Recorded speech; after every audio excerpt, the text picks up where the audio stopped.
যারা কাফের মুশরিকদের মধ্যেই বসবাস করে, তাদের মধ্যে বসবাস করলে তার ঈমান আমলের ক্ষতি হয়, ইবাদতের ডিস্টার্ব হয়, ঈমানি পরিবেশ পায় না। কাফের এবং মুশরিকদের প্রভাবের কারণে তাদের প্রভাব তার পরিবারের উপরে পড়ে, তার নিজের উপরে পড়ে।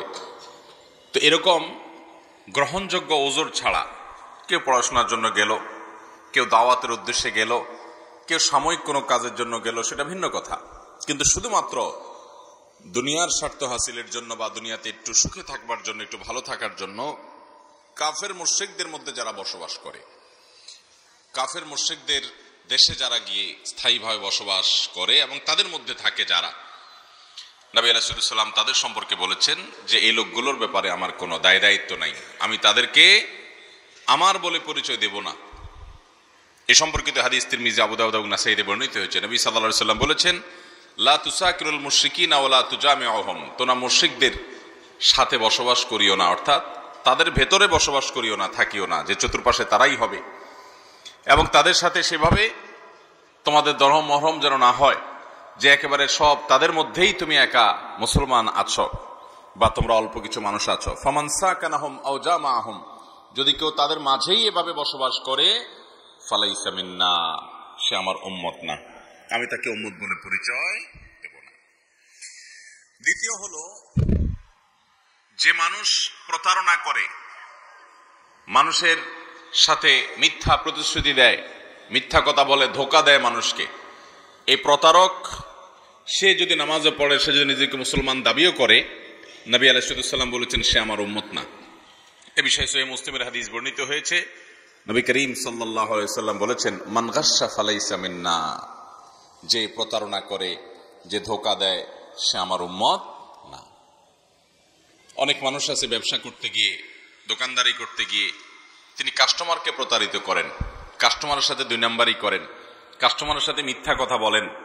অনেক সময় কাস্টমার দোকানদারের সাথে করেন, একজন আরেকজনের সাথে করেন। কেউ হয়তো লোন নিবে, হাওলাত নেওয়ার সময় মিথ্যা কথা বলে হাওলাত নেয়, এরপর আর সে কথা ঠিক রাখে না, প্রতারণা করে। এইভাবে কেউ হয়তো বিয়ে শাদী করতে যাচ্ছে, তার সাথে মিথ্যা কথা বলে, মিথ্যা তথ্য দেয়, প্রতারণা করে।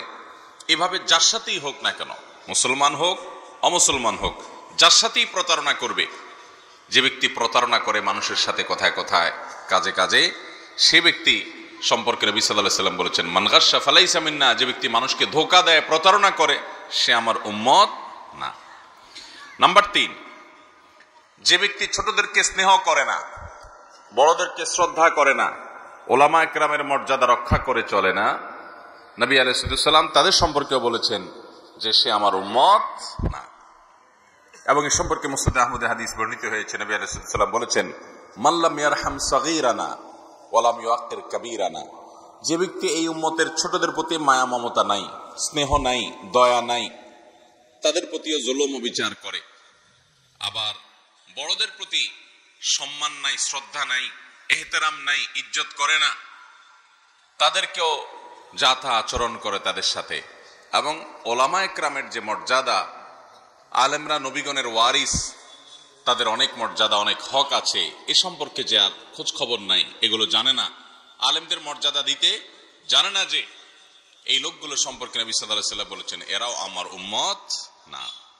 নাম্বার 4, যে ব্যক্তি মুসলমান হয়েও অন্য ধর্মাবলম্বী মানুষদের বেশভূষা গ্রহণ করে, তাদের মতো পোশাক আশাক পরে, তাদের মতো কৃষ্টি কালচার ধারণ করে, তাদের যে চাল চলন আছে, তাদের যে লাইফস্টাইল আছে, তাদের সবকিছুর অনুকরণ করে, অন্য ধর্মাবলম্বীদের এই কৃষ্টি কালচার সংস্কৃতি ইত্যাদির যদি অনুসরণ করে, নবী সাল্লাল্লাহু আলাইহি ওয়াসাল্লাম তার সম্পর্কে একই কথা বলেছেন। এবং এই বিষয়ে তিরমিজিতে হাদিস বর্ণিত হয়েছে। নবী সাল্লাল্লাহু আলাইহি ওয়াসাল্লাম বলেছেন, লাইসা মিন্না মান তাশাব্বাহা বিগাইরিনা, যে ব্যক্তি অন্য ধর্মাবলম্বী মানুষদের সাদৃশ্য গ্রহণ করে, তাদের অনুরূপ কৃষ্টি কালচার চলন বলন এগুলো তার ভিতরে ধারণ করে, এই ব্যক্তি আমার উম্মত না।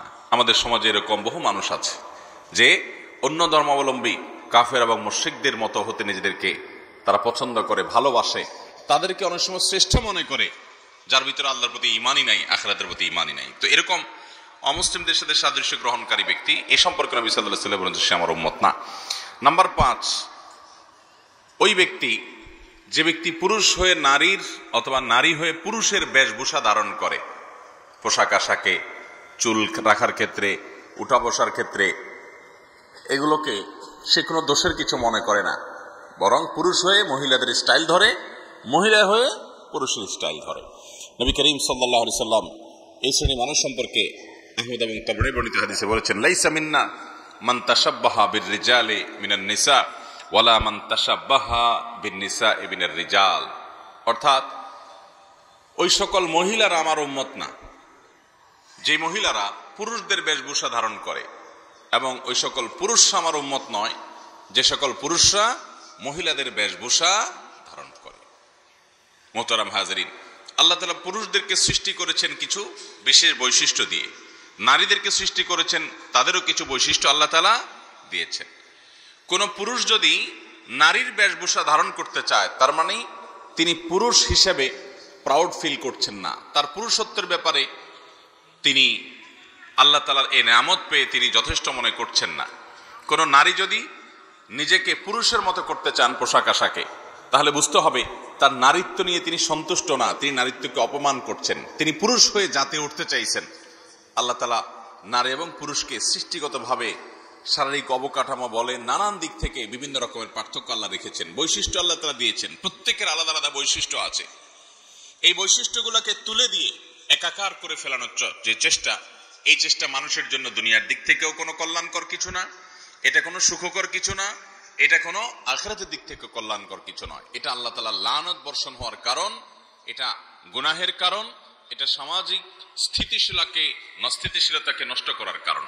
এই জন্য নবী সাল্লাল্লাহু আলাইহি ওয়াসাল্লামের হাদিসের আলোকে আমরা জানলাম যে সমস্ত পুরুষরা চুল রাখার ক্ষেত্রে, পোশাক আশাক পরার ক্ষেত্রে মহিলাদের বেশভূষা ধারণ করে, হাদিসে মহিলাদেরকে টাকনুর নিচে পোশাক পরতে বলা হয়েছে। বেশিরভাগ পুরুষদেরকে দেখবেন আমাদের সমাজে তারা টাকনুর নিচে প্যান্ট পরে, মহিলাদের মতো হলো। আবার মহিলাদেরকে আল্লাহ রাব্বুল আলামিন তাদেরকে তাদের পোশাক আশাক যেটা পরিধান করার কথা, তাদের প্রাইভেসি এবং ব্যক্তিত্ব রক্ষা করার কথা, সেজন্য আল্লাহ তাআলা তাদেরকে টাকনুর নিচে পড়তে বলেছেন। মহিলারা এখন দেখবেন শর্ট পরে, টাকনুর উপরে পরে। ঠিক একইভাবে আল্লাহ রাব্বুল আলামিন পুরুষদেরকে চুল মহিলাদের মতো রাখতে বলেন নাই, তাদের চুল বড় করবে সেটারও একটা ধরন আছে, সেটারও একটা লিমিটেশন আছে। নারীরা তাদের চুলকে অনেক বেশি বড় করবে, কিন্তু এখন উল্টো হয়। ঠিক একইভাবে মেয়েদেরকে দেখা যায় পুরুষদের মতো ফতোয়া, পুরুষদের মতো টি শার্ট গেঞ্জি এগুলো পরিধান করে, এবং পুরুষদেরকেও দেখা যায় যে মেয়েদের নানা রকমের বেশভূষা ধারণ করে, কানে দুল দেয়, নাকে ফুল দেয়, হাতে চুড়ি দেয়, ইত্যাদি ইত্যাদি করে। এরকম নানান কর্মকাণ্ড আমাদের সমাজে আছে, এগুলোকে আমরা দোষী কিছু মনে করি না, অথচ এগুলো গুনাহের কথা। এবং নবী করিম সাল্লাল্লাহু আলাইহি ওয়াসাল্লামের হাদিস থেকে আমরা বুঝলাম এই ব্যক্তি নবী সাল্লাল্লাহু আলাইহি ওয়াসাল্লামের উম্মত নয়, নবী সাল্লাল্লাহু আলাইহি ওয়াসাল্লাম তাকে নিজের উম্মত হিসেবে পরিচয় দিবেন না। নাম্বার 6, যে ব্যক্তি কোনো বিপদ আপদে আপনজন মারা গেছে, কাছের কোনো মানুষ দুনিয়া থেকে চলে গেছে, সেজন্য সে গালে আঘাত করে, জামা বোতাম ছিঁড়ে চিৎকার চেঁচামেচি করে, অর্থাৎ অধৈর্য হয়ে যায়। দুনিয়া থেকে সবাইকে যেতে হবে, দুনিয়াতে বিপদ আপদ মানুষের আসবে, যত নবী রাসূলগণ এসেছেন সবার জীবনে এসেছে, অতএব আমাদের জীবনও আসবে। বরং নবী করিম সাল্লাল্লাহু আলাইহি ওয়াসাল্লামের হাদিস থেকে আমরা জানতে পারি, তিনি বলেছেন যে আল্লাহ তাআলা যখন কোন সম্প্রদায়কে পছন্দ করেন, ভালোবাসেন, ইন্নাল্লাহা ইযা আহাব্বা কওমান ইবতালাহুম, আল্লাহ তাআলা কোন সম্প্রদায়কে যখন ভালোবাসেন, পছন্দ করেন, তাদেরকে পরীক্ষায় ফেলেন, তাদেরকে আল্লাহ তাআলা পরীক্ষা নেন। অতএব বিপদ আপদ এগুলো মানুষের জীবনের অংশ। আল্লাহ কোরআনেও বলেছেন, ওয়ালা নাবলুওয়ান্নাকুম বিশাইইম মিনাল খাউফ ওয়াল জু' ওয়া নাকসিম মিনাল আমওয়াল ওয়াল আনফুস ওয়াস সামারাত ওয়া বাশশিরিস সাবিরিন। আল্লাহ তাআলা পরীক্ষা নেবেন আমাদেরকে বিভিন্ন ক্ষয়ক্ষতি দিয়ে, বিপদ আপদ দিয়ে আমরা কতটা সবর করতে পারি, আর সবরকারীদের জন্যই সুসংবাদ রয়েছে। এই জন্য ভাইরা আমার, ধৈর্য ধারণ করা বিপদে এটা অনেক বড় একটা গুণ। যে ব্যক্তি অধৈর্য হয়ে যাবে এবং আল্লাহর ফয়সালার বিরুদ্ধে বিদ্রোহ করবে, তার আচরণ দিয়ে শরীরে আঘাত করবে, চিৎকার চেঁচামেচি করবে, জামা ছেঁড়া ছিঁড়বে, ভাঙচুর করবে, তার হয়তো ছেলে মারা গেছে, অ্যাক্সিডেন্ট হয়েছে, সে এমন কটু কথা বলবে যেটা তাকদীরের ফয়সালাকে মানার বিপরীত, বরং তাকদীরের ফয়সালার বিরুদ্ধে বিদ্রোহের শামিল। তো এই ব্যক্তিকে নবী সাল্লাল্লাহু আলাইহি ওয়াসাল্লাম বলেছেন, এই বেসবর মানুষকে তিনি তার নিজের উম্মত হিসেবে পরিচয় দিবেন না। তার আদর্শের উপরে সে ব্যক্তি প্রতিষ্ঠিত নয়। এই জন্য নবী সাল্লাল্লাহু আলাইহি ওয়াসাল্লাম বলেছেন, বুখারী এবং মুসলিমে বর্ণিত হাদিস, লাইসা মিন্না মান দারাবাল খুদুদ, যে ব্যক্তি গালে আঘাত করে, নিজের শরীরে নিজে আঘাত করে, কোন বিপদের কারণে, কারণ মৃত্যুর কারণে, মন খারাপ করে, অশাক্কাল জুয়ুব, অথবা জামা কাপড় ছিঁড়ে, আও দাওয়া বিদাওয়াল জাহিলিয়া, অথবা যে ব্যক্তির মধ্যে একটা বদগুণ আছে, জাহিলি যুগের ডাক দেয়। জাহিলি যুগের ডাক কি? নিজের দল, নিজের গ্রুপ, নিজের বলয়, এটার ভিত্তিতে তার ওয়ালা বারা প্রতিষ্ঠিত হয়। সে ভালোবাসে দলের জন্য, সে ভালোবাসে তার গোত্রের জন্য, সে ভালোবাসে তার অঞ্চলের জন্য, ভাষার জন্য, আবার বিদ্বেষ করে এটার ভিত্তিতে। অথচ ইমানদারের ভালোবাসা হবে আল্লাহর খাতিরে, ইমানদারের বিদ্বেষ হবে আল্লাহর খাতিরে। কেউ অন্যের দলের হতে পারে, অন্য দেশের হতে পারে, অন্য অঞ্চলের হতে পারে, অন্য গ্রুপের হতে পারে, কিন্তু তার ব্যক্তিগত আমল, কর্ম, চিন্তা, বিশ্বাস, সেটার উপর ভিত্তি করে তাকে ভালোবাসবে। সেটা না বেশে এরকম বিভিন্ন দলীয়, গোত্রীয়, গোষ্ঠীগত, অঞ্চলগত, ভাষাগত কারণে মানুষ মানুষকে ভালোবাসবে এবং সেই কারণে বিদ্বেষ করবে এবং ওইটার দিকে আহ্বান করবে যে আসো আমার এই ইজম, এই মতবাদ তুমি নাও। এইটাকে নবী সাল্লাল্লাহু আলাইহি ওয়াসাল্লাম জাহেলিয়ত বলেছেন। এই জাহেলিয়তের দিকে যে আহ্বান করবে তার সম্পর্কে নবী সাল্লাল্লাহু আলাইহি ওয়াসাল্লাম বলেছেন সে আমার উম্মত না। নাম্বার 7, যে ব্যক্তি কোরআন তেলাওয়াত করবে কিন্তু কোরআন তেলাওয়াতের মধ্যে আল্লাহ তাআলা তাকে যতটুকু সুর দিয়েছেন সুন্দর কণ্ঠে কোরআন তেলাওয়াত চেষ্টা করে না।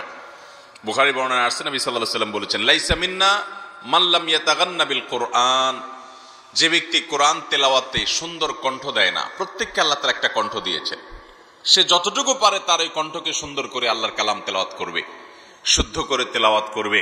তো আল্লাহর কালাম তেলাওয়াতের সময় সে একটু সুন্দর কণ্ঠ, শুদ্ধতা, এটার প্রতি খেয়াল রাখে না।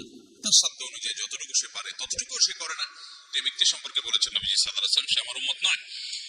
8 নম্বর হলেন ওই মানুষ যারা মুসলমানদের সঙ্গে লড়াই করতে আসে, মুসলমানদেরকে আঘাত করে, দলীয় কারণে, রাজনৈতিক কারণে, আর্থিক কোনো স্বার্থের কারণে, অঞ্চলগত কোনো কারণে, যে কারণেই হোক না কেন, যে ব্যক্তি কোনো মুসলমানদেরকে অস্ত্র ত্যাগ করে, কোনো মুসলমানকে হত্যা করার জন্য উদ্যত হয়, অস্ত্র ব্যবহার করে, মুসলমানের উপরে চড়াও হয়, আক্রমণ করে, তাহলে সে ব্যক্তি সম্পর্কে নবী সাল্লাল্লাহু আলাইহি ওয়াসাল্লাম কথা বলেছেন সে আমার উম্মত নয়। এ সম্পর্কে বুখারীর হাদিসে আসছে নবী সাল্লাল্লাহু আলাইহি ওয়াসাল্লাম বলেছেন, মান হামানা আলাইনা সালাহ ফালাইসা মিন্না, যে ব্যক্তি আমাদের বিরুদ্ধে অস্ত্র ধরে সে আমাদের উম্মত হতে পারে না। নাম্বার 9, যে ব্যক্তি কোনো গণকের কাছে যায়, কোনো কবিরাজের কাছে যায়, সে গণক কবিরাজ তাকে ভবিষ্যৎ সম্পর্কে বলে দেয় এবং সেগুলোকে সে বিশ্বাস করে। অথবা কোনো জাদুকরের কাছে যায়, ব্ল্যাক ম্যাজিশিয়ানের কাছে যায়, কবিরাজের কাছে যায়, জাদু টোনা করে, সেটা কাউকে ক্ষতি করার জন্য করে, অথবা কাউকে কাছে টানার জন্য করে, আপোষের জন্য করে, কিংবা শত্রুতা করার জন্য করে।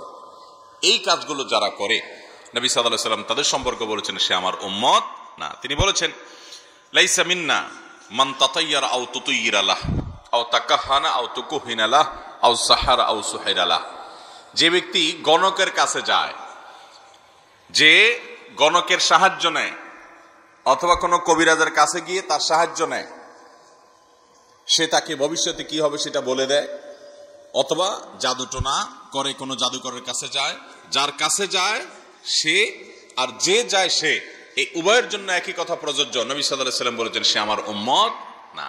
আমাদের সমাজে দেখবেন অনেক বউ তার শাশুড়িকে আপোষ করার জন্য কবিরাজের কাছে যায়, অথবা একজন আরেকজনের বিরুদ্ধে ক্ষতি করার জন্য কবিরাজের কাছে যায়, কোনো মেয়ের বিয়ে বন্ধ করার জন্য অনেক কবিরাজের কাছে যায়, অনেক জাদুকরের কাছে যায়। এরকম যারা যাবে এই মানুষগুলোকে নবী সাল্লাল্লাহু আলাইহি ওয়াসাল্লাম বলেছেন সে আমার উম্মত হতে পারে, এবং এই যাওয়ার কারণে কখনো কখনো ঈমান পর্যন্ত চলে যেতে পারে। কারণ এই ব্ল্যাক ম্যাজিশিয়ান, এই জাদুকরেরা এবং কিছু কিছু খুনকারেরা যারা এরকম বিশেষ করে ব্ল্যাক ম্যাজিকের আশ্রয় নেয়, এরা তো রীতিমতো কাফেরের গণ্ডিতে চলে যেতে পারে এরকম পর্যায়ে। আর বাকি যেগুলো আছে তাদের অনেকগুলোই বিদআতের চরম পর্যায়ে চলে যায়। আল্লাহ রাব্বুল আলামিন এই ভয়াবহ বিষয় থেকে আমাদেরকে বেঁচে থাকার তৌফিক দান করুন। তাহলে গণকের কাছে গেলে এবং কবিরাজের কাছে গিয়ে ভবিষ্যৎ জানার চেষ্টা করলে বা কারোর লাভ ক্ষতি করার জন্য ব্ল্যাক ম্যাজিকের আশ্রয়, ব্ল্যাক ম্যাজিশিয়ান বা জাদুকরের কাছে যদি কেউ যায়, তাহলে এই ব্যক্তিকে নবী সাল্লাল্লাহু আলাইহি ওয়াসাল্লাম বলেছেন সে আমার উম্মত নয়। নাম্বার 10, যে ব্যক্তি কোনো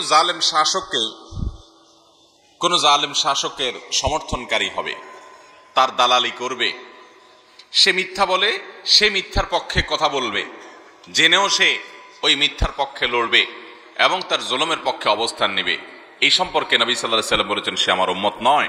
এই সম্পর্কে বাজ্জার এবং তাবরানী বর্ণিত হাদিস আছে, মুসনাদ আহমদের বর্ণিত হাদিস আছে, নবী সাল্লাল্লাহু আলাইহি ওয়াসাল্লাম বলেছেন সাতাকুনু উমারা ইয়াকযিবুন ওয়া ইয়াজলিমুন, একটা সময় আসবে কিছু শাসক আসবে দুনিয়াতে, এরা মিথ্যা কথা বলবে জনগণের সাথে, মানুষের সাথে, আবার তাদের অধীনস্থ লোকদের প্রতি তারা জুলুম করবে। ফামান সাদ্দাকাহুম বিকিযবিহিম ওয়া আ'আনাহুম আলা যুলমিহিম ফালাইসা মিন্না ওয়া লাস্তু মিনহুম, যেই লোকগুলো তাদের এই মিথ্যা কথাকে সত্য বলে মানুষের কাছে প্রচার করবে এবং তাদের জুলুমকে যারা সমর্থন করবে, সহযোগিতা করবে, নবী সাল্লাল্লাহু আলাইহি ওয়াসাল্লাম বলেছেন তারা আমার কেউ না আর আমিও তাদের কেউ না। ওয়ালা ইয়ারিদু আলাইয়াল হাউজ, এবং কিয়ামতের ময়দানে আমার হাউজে কাউসারে তারা পানি পান করতে আসতে পারবে। ভয়ঙ্কর কথা। এর বিপরীতে নবী সাল্লাল্লাহু আলাইহি ওয়াসাল্লাম বলেছেন যে ব্যক্তি মিথ্যাকে মিথ্যা হিসাবে জানবে, এটাকে সত্য বলে সমাজে প্রতিষ্ঠিত করার চেষ্টা করবে না, জুলুমের পক্ষে গিয়ে সহযোগিতা করে জালিমের সহযোগী হবে না, তো সেই ব্যক্তি সম্পর্কে নবী সাল্লাল্লাহু আলাইহি ওয়াসাল্লাম বলেছেন সে আমার আর আমি তার, এবং সে আমার হাউজে কাউসারে পানি পান করবে ইনশাআল্লাহ। নাম্বার 11, যে ব্যক্তি যেটা নিজের না সেটা নিজের দাবি করবে, এই মিথ্যা দাবিদার, সে ব্যক্তি সম্পর্কে নবী সাল্লাল্লাহু আলাইহি ওয়াসাল্লাম বলেছেন সে আমার উম্মত না। আমাদের সমাজে অনেক মানুষ আছে দেখবেন যে কোনো কিছু দখল করার সুযোগ পাইছে তো দখল করে এবার নিজের বলে দাবি করছে, মিথ্যা কাগজপত্র, মিথ্যা দলিল তৈরি করে নিয়ে কোনো জমি জমা দখল করে সে ওইটার দাবিদার, কোনো জিনিস, কোনো টাকা পয়সা, কোনো কিছু পাইছে তো মিথ্যা দাবিদার, ওইটার দাবি করে সেটা দখল করে আছে। এমনকি লেখাজোখা, বক্তব্য, কারোর লেখা নকল করে আপনি নিজের বলে চালাই দিলেন, কারোর বক্তব্য আপনার নিজের বলে চালাই দিলেন, আরেকজনের থিওরি চুরি করে এনে আপনি সেটা নিজের বলে বললেন এবং ক্রেডিট নিলেন, এটাও এর অন্তর্ভুক্ত। ইমাম মুসলিম রাহিমাহুল্লাহ এই হাদিস যে উল্লেখ করেছেন সেটা অনেকটা এই প্রাসঙ্গিক। এই জন্য সহিহ মুসলিমের হাদিস নবী সাল্লাল্লাহু আলাইহি সাল্লাম বলেছেন অমানিদ্দাআ মা লাইসা লাহু ফালাইসা মিন্নি, যে ব্যক্তি এমন কিছু দাবি করবে যেটা আসলে তার না, সেই জিনিসটা তার বলে যে দাবি করবে সে আমার উম্মত না। অতএব এবার ইমানদার আমানতদার হবে, দায়িত্বশীল হবে। ইমানদার কখনো আমানতের খেয়ানত করবে না। নাম্বার 12, যে ব্যক্তি গোপ ছোট করে না। পুরুষ মানুষ আল্লাহ তাআলা তাকে গোপ দিয়েছেন, মোচ দিয়েছেন, কিন্তু সে মোচ ছোট করে না এবং স্টাইল রাখার জন্য, স্টাইল করার জন্য মোচ বড় করে। এই ব্যক্তিকে নবী সাল্লাল্লাহু আলাইহি ওয়াসাল্লাম বলেছেন সে তার উম্মত নয়, এবং তিনি বলেছেন মাল্লাম ইয়াখুয মিন শারিবিহি ফালাইসা মিন্না, যে ব্যক্তি তার মোচ ছোট করে না, গোপ ছোট করে না, সে আমার উম্মত নয়। মোচ বড় বড় রাখে যে, তাকে নবী সাল্লাল্লাহু আলাইহি ওয়াসাল্লাম নিজের বলে পরিচয় দিবেন না। নাম্বার 13, মুসনাদ আহমদ এবং আবু দাউদের বর্ণিত হাদিসের আলোকে আমরা জানি যারা আল্লাহ ছাড়া অন্য কারোর নামে শপথ করে সেই ব্যক্তি সম্পর্কে নবী সাল্লাল্লাহু আলাইহি ওয়াসাল্লাম বলেছেন সে আমার উম্মত না। এই সম্পর্কে হাদিসে আসছে মান হালাফা বিল আমানাতি ফালাইসা মিন্না, আল্লাহ ছাড়া অন্য কারোর নামে শপথ করা এটা জায়েজ নাই। নবী সাল্লাল্লাহু আলাইহি ওয়াসাল্লাম বলেছেন মান আরাদা আন ইয়াহলিফা ফালইয়াহলিফ বিল্লাহি আও লিয়াসমুত, যদি কেউ শপথ করতে চায়, কসম কাটতে চায়, কিরা করতে চায়, সে শুধু আল্লাহর নামে শপথ করবে, আর না হলে সে চুপ থাকবে। মায়ের নামে, বাপের নামে, অমুকের নামে, তমুকের নামে, অমুকের মাথা ছুঁয়ে, গাড়ির স্টিয়ারিং হুইল ছুঁয়ে, তারপরে টাকা ছুঁয়ে, ক্যাশ বাক্স ছুঁয়ে, দোকান ছুঁয়ে, অমুক ছুঁয়ে, তমুক ছুঁয়ে, কোনো কিছু ছোঁয়াছুঁই না এবং অন্য কিছুর নামেও না। একজন মুসলমান শপথ করবে শুধুমাত্র কার নামে? আল্লাহর নামে। তো এই জন্য আল্লাহ ছাড়া অন্য কারোর নামে শপথ করে যে এই ব্যক্তি সম্পর্কে নবী সাল্লাল্লাহু আলাইহি ওয়াসাল্লাম বলেছেন সে আমার উম্মত না। তাহলে এই 13 শ্রেণীর মানুষের কথা আজকে আমরা জানলাম, যে মানুষগুলো এতটাই হতভাগা, এতটাই কপাল পড়া, যে মানুষগুলোকে নবী করিম সাল্লাল্লাহু আলাইহি ওয়াসাল্লাম নিজের উম্মত বলে পরিচয় দেবেন না, যে মানুষগুলোকে নবী সাল্লাল্লাহু আলাইহি ওয়াসাল্লাম বলেছেন তারা তার আদর্শের উপর প্রতিষ্ঠিত নয়, এই মানুষগুলো কাফের না, কিন্তু এই মানুষগুলো তাদের এই কৃতকর্মের কারণে নবী করিম সাল্লাল্লাহু আলাইহি ওয়াসাল্লামের এই ভয়াবহ সতর্ক বাণীর আওতায় পড়ে গেছে। এজন্য মুহতারাম হাজিরিন, আপনার আমার চেষ্টা করতে হবে যে এই 13টি গুনাহের কাজ, অপরাধ, যে গুনাহের কাজগুলো করার কারণে নবীজি সাল্লাল্লাহু আলাইহি ওয়াসাল্লাম নিজের উম্মত বলে পরিচয় দিবেন না, সেগুলো থেকে আমাদের বেঁচে থাকার চেষ্টা করা লাগবে কি লাগবে না? আমরা কি চাই যে কিয়ামতের দিন নবীজি আমাদেরকে দেখে বলুক হ্যাঁ এটা আমার উম্মত, আমি চিনি? আমরা চাই কি চাই না? আমরা চাই কিনা যে নবী সাল্লাল্লাহু আলাইহি ওয়াসাল্লাম আমাদেরকে ডেকে ডেকে হাউজে কাউসারের পানি পান করাক? আমরা চাই কিনা? আমরা নবী সাল্লাল্লাহু আলাইহি ওয়াসাল্লামের সুপারিশ চাই কিনা? তাহলে এই হতভাগা 13 শ্রেণীর মানুষের কোনটির মধ্যে যেন আমরা অন্তর্ভুক্ত না হই। আল্লাহ তাআলা আমাদের সবাইকে সে তৌফিক দান করুন। আমরা আবারও বলছি একটা একটা করে। নাম্বার 1, যেই লোক কাফের মুশরিকদের মধ্যে বসবাস করে, তাদের ভেতরে, তাদের সমাজে, তাদের আধিক্যের ভিতরে বসবাস করে দুনিয়াবী কল্যাণের জন্য, একটু দুনিয়াবী স্বার্থের জন্য, হ্যাঁ, দাওয়াতের উদ্দেশ্যে সেখানে থাকে, অথবা সেটাই তার মাতৃভূমি, ওরা এসে পাল্টা দখল করে নিয়েছে, তার ভিন্ন কথা, অথবা সেখানে সে বসবাস করে শিক্ষার জন্য, সাময়িক সময়ের জন্য, জ্ঞান অর্জনের জন্য, কোনো অভিজ্ঞতা অর্জনের জন্য, ব্যবসায়িক কোনো কাজের জন্য, অর্থাৎ কোনো বিশেষ শরিয়া গ্রাহ্য কারণে সে বসবাস করে, তার কথা ভিন্ন। কিন্তু সে মুসলমানদের সমাজ থেকে অমুসলিমদের মধ্যে গিয়ে বসবাস করছে তাদেরকে ভালো লাগার কারণে, অথবা দুনিয়ার হীন স্বার্থ হাসিল করার জন্য। নবী সাল্লাল্লাহু আলাইহি ওয়াসাল্লাম এই লোকগুলো সম্পর্কে বলেছেন সে আমার উম্মত না। নাম্বার 2, যে ব্যক্তি মুসলমান হয়েও অন্য মানুষকে প্রতারণা করে, মিথ্যা কথা বলে, 2 নাম্বারি করে, চিটারি বাটপারি করে, নবী সাল্লাল্লাহু আলাইহি ওয়াসাল্লাম বলেছেন সে আমার উম্মত না। নাম্বার 3, যে ব্যক্তি ছোটদেরকে স্নেহ মায়া মমতা করে না, তাদের প্রতি রূঢ় রুষ্ট আচরণ করে এবং বড়দেরকে শ্রদ্ধা করে না, সম্মান করে না, ওলামা একরামের মর্যাদা বুঝে না, রক্ষা করে চলে না, ইজ্জত করে না, তারা নবীর ওয়াত নয়। নাম্বার 5, যে ব্যক্তি মহিলা হয়ে পুরুষের, পুরুষ হয়ে মহিলার কাপড় চোপড়, পোশাক আশাক, চলন বলন, স্টাইল সবকিছুর অনুসরণ করে, এই ব্যক্তি নবী সাল্লাল্লাহু আলাইহি ওয়াসাল্লামের উম্মত নয়। নাম্বার 6, যে ব্যক্তি বিপদ আপদে আপনজনের মৃত্যুতে গালে আঘাত করে,